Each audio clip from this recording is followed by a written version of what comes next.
এতদিন যে বলছেন সব আমাদের নিয়ন্ত্রণে আছে, আমরা যেরকম ভাবে ভাবছি বিশ্বগুরু, তো বিশ্বগুরুই বা কোথায় গেলেন আর সব কন্ট্রোলটাই গেল কোথায়? যে আমরা আছি, কিন্তু সবাই আছি।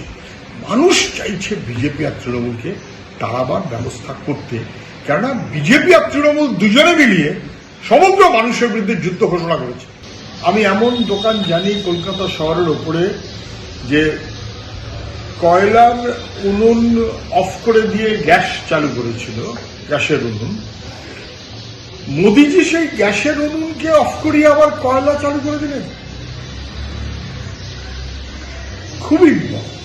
আন্তর্জাতিক যুদ্ধ পরিস্থিতি সব ঠিক, কিন্তু এতদিন যে বলছেন সব আমাদের নিয়ন্ত্রণে আছে, আমরা যেরকম ভাবে ভাবছি বিশ্বগুরু, তো বিশ্বগুরুই বা কোথায় গেলেন আর সব কন্ট্রোলটাই গেল কোথায়?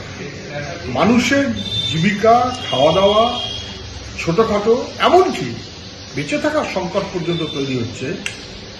গ্যাসের বিপদটা পাওয়া যাচ্ছে না যেভাবে, তার সঙ্গে সঙ্গে দাম সব মিলিয়ে একটা যেন মনে হচ্ছে চুষে নেওয়ার মতন ব্যবস্থা। এ দায় দিল্লি সরকারকে নিতে হবে। কয়লার উনুন সরিয়ে দিয়ে গ্যাসের উনুন আনলেন যারা, এখন গ্যাস সরিয়ে দিয়ে আবার কয়লার উনুন আনছেন মোদীজি। বিভিন্ন রাজ্যের সরকার এবং প্রশাসন কেন্দ্রীয় সরকারের সঙ্গে, প্রশাসনের সঙ্গে, মোদীজির সঙ্গে যোগাযোগ করছেন যে এটা একটা দারুণ বড় সংকট। দোকানপাট, বাজার সব পারলে প্রায় বন্ধ হয়ে যাওয়ার দশায় পড়ছে। অটো চালাবে মানুষ, অটো সেটাও সংকটের মধ্যে পড়েছে। গ্যাসে এখন অটো চলে। ফলে সরকারগুলো বিভিন্ন রাজ্যে তারা কেন্দ্রের সরকারের সঙ্গে যোগাযোগ করে চেষ্টা করছেন কিভাবে কি করতে পারেন। কেন্দ্রীয় সরকারকেও বুঝতে হবে যে এতে মানুষের বিপদটা ভয়াবহ এবং কেন্দ্রীয় সরকারের দায়টা সবচেয়ে বেশি। গণেশ কুমার আসবেন, তার আগে বামপন্থীরা ধর্নায় বসেছে, ব্লকে ব্লকে বিক্ষোভ করেছে, জেলায় জেলায় বিক্ষোভ করেছে। আরে কি করা যায়? অতএব মুখ্যমন্ত্রী ঘোষণা দিয়ে দিলেন, পাইক বরকন্দার সব লেগে পড়ল। তারপরে উনি আসবেন, থাকবেন ইত্যাদি। এবার গণেশ কুমার চলে গেলেন, উনিও তুলে নিলেন। আরে না তুলে উপায়টা কি? লোকের চাইতে পুলিশ বেশি। বিজেপির এই কি যাত্রা হচ্ছে, ওখানে যেমন লোকের চাইতে পুলিশ বেশি, তৃণমূলের ধর্ণা মঞ্চে লোক নেই, পুলিশ আছে। এবং তারপর কেউ এসে বলছে ভাই আপনি তুলে নিন, সেই বলার লোকটাও কেউ নেই। অবশেষে অগত্যা ভাইপো বলছে পিসি এবার তুমি তুলে নাও। কেন বসেছিলেন, কেন তুললেন? লাভের মধ্যে জুডিশিয়ারির কাছে চলে গেল আমাদের পশ্চিমবাংলায় ভোটার লিস্টের বন্দোবস্ত। ভারতবর্ষের কোন রাজ্যে তা হয়। পশ্চিমবাংলার যেমন নির্বাচন কমিশন তেমন মমতা সরকার দুয়ে মিলিয়ে স্পষ্ট এখন জুডিশিয়ারির কাছে চলে গেল আমাদের ভোটার তালিকা, তারপর ট্রাইব্যুনাল, তারপর ডিভোটার। মানুষকে নিয়ে ছাবলামো হচ্ছে। প্রধানমন্ত্রী আসবেন, মিটিং করবেন, সেই বন্দোবস্ত পর্যন্ত রাজ্যের বিজেপির নেতারা করে উঠতে পারে না। এমন প্যান্ডেল ট্যান্ডেল ইত্যাদি কাজকর্ম করছেন যে খোদ এসপিজি এসে সেগুলো খুলে দিয়েছে। প্রধানমন্ত্রীর এসপিজি, প্রধানমন্ত্রীর বিজেপির তৈরি করা প্যান্ডেল ফ্যান্ডেল ইত্যাদি এসব খুলে দিতে হয়েছে বা খুলে দিয়েছে বা খুলে দিতে বাধ্য হয়েছে। বিজেপির দ্বারা যে হাসবে এরপর। এর আগে প্রধানমন্ত্রী আসবেন, অথচ গীতা পাঠ হবে না, শঙ্খ বাজানো হবে, কৃষক করছিলেন। দেখা গেল লোক নেই, জন নেই, অতএব প্রধানমন্ত্রী আসলেন না। প্রধানমন্ত্রী বুঝতে পারছেন যে আসলে পশ্চিমবাংলায় বিজেপিকে ভরসা করে যত লাভ, তার চেয়ে মমতাকে ভরসা করলেই প্রধানমন্ত্রীর লাভ বেশি।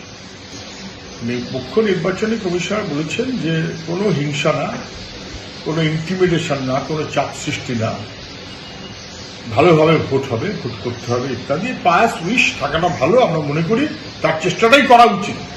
কিন্তু এই কথাটা বলার মধ্য দিয়ে নির্বাচন কমিশনার স্পষ্টত মেনে নিলেন যে এর আগে নির্বাচন কমিশনাররা ভোটের ব্যবস্থা করতে পারেননি, তারা ফেল করেছেন। নির্বাচন কমিশন সেটা মেনে নিলেন। এখন উনি নাকি সব ঠিকঠাক মতো করে যাতে হয় তার মতো ব্যবস্থা করছেন। উনি সবে কলকাতা থেকে বলে ঠলে আর দিল্লি যেতে না যেতেই শুটাল তৃণমূলের হাতে বিজেপি কর্মী হাসপাতাল। এবং এটাই চলছে, হয় তৃণমূলে না হলে তৃণমূল বরং বিজেপিতে, কার ক্ষমতা বেশি তার লড়াই। এবং এই রাজনৈতিক দখলদারি, এটার দায় তৃণমূল বিজেপি দুজনকেই নিতে হবে। গণেশ কুমার পাণ্ডে বুঝুক যে এটাই পশ্চিমবাংলা, ওর পছন্দের দিল্লিওয়ালারা বিজেপিও তার পক্ষে, ওর আরেকটু এদিক ওদিক পছন্দের মমতা ব্যানার্জি বাহিনীও তার। অধীর চৌধুরী একজন বড় নেতা, কংগ্রেসের ওয়ার্কিং কমিটি মেম্বার, লোকসভার সদস্য বহুদিনের, কংগ্রেসের সভাপতি ছিলেন। কংগ্রেস ঠিক করবে তিনি প্রার্থী হবেন কি হবেন না, অথবা তিনি ঠিক করবেন তিনি প্রার্থী হবেন কি হবেন না। এক্ষেত্রে আমাদের কোনো মত দেওয়া অথবা কংগ্রেস সমর্থকরা কে কি বলেছেন সেইভাবে কিছু একটা মনোভাব দেখাটা আমাদের কাজের মধ্যে পড়ে না। আমরা চাই বিজেপি তৃণমূলের বিরুদ্ধে সবাই এক হোক, অল সেকুলার পলিটিক্যাল পার্টিস। কিন্তু তারপর কংগ্রেস কি করবে, কংগ্রেসের সাবজেক্ট। এটা ঠিক যে আমরা যখন যাচ্ছি নানান কর্মসূচিতে, তখন কোনো দল করেন এমন মানুষ অথবা কংগ্রেস করেন এমন সাধারণ মানুষ পাল্টে এসে হাত ধরে বলছেন দাদা ভালো করে লড়ে যান। আমরা কংগ্রেস ছিলাম বা কংগ্রেস আছি তো কি হয়েছে, ভালো করে লড়ে যান, আর সহ্য করা যাচ্ছে না। এই দেখলেন না সেদিন বহরমপুরের মিছিলে মোহাম্মদ সেলিম যাচ্ছেন, কংগ্রেসের কর্মীরা রাস্তায়, তারা বোধহয় আরেকটা কোনো কর্মসূচি যাচ্ছিলেন, একই কথা বলছেন। জামির আমাদের ওখানকার জেলা সেক্রেটারি, তাদের হাত ধরে বলছেন যে আমরা আছি, কিন্তু সবাই আছি। মানুষ চাইছে বিজেপি আর তৃণমূলকে তাড়াবার ব্যবস্থা করতে, কেননা বিজেপি আর তৃণমূল দুজনে মিলিয়ে সমগ্র মানুষের বিরুদ্ধে যুদ্ধ ঘোষণা করেছে।